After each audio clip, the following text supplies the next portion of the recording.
next video gagawa ako ng puto cheese merienda. Ayan. Egg, butter, cheese. Simple lang ito mga kalaka. Ayan. Lagyan natin yung sugar.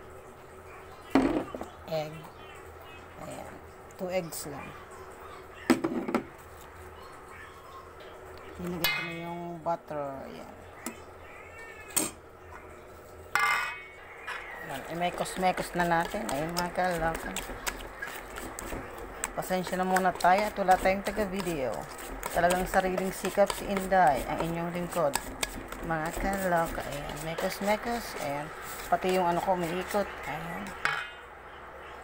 At ayan na nga mga kalaka. May 9 ako dito nagawa. Dito sa may ano ba ito?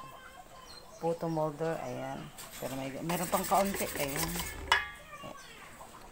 May cheese na lagyan ko na. Ayan.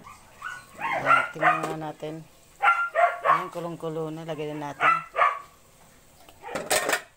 Ayan. Mainit. Ayan. Kasi pala yung 9 ano na dito puto yung may ano sa puto molder. Ayan. Kasi dito. Ayan. Isinalang ko na nga mga kalaka. Ayan. Balikan natin after 15 minutes. At ayan na nga mga kalaka. Luto ng aking puto cheese. Ayan. Ayan. Luto ng aking puto cheese. Ayan. May homemade puto cheese. Wala lang. Na-miss ko lang magluto ng puto cheese. Ayan mga kalaka. So fluffy. Ayan. So fluffy. Ayan mga kalaka. Na-miss ko magbuto.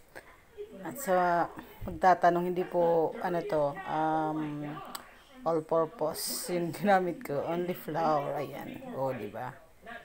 Ayan. May homemade puto cheese. May merienda na kami. Hindi na ako bibili ng tinapay. Ayan. Thank you for watching mga kalaka. Ayan. Bye. Bye muna mga kalaka. Mwah.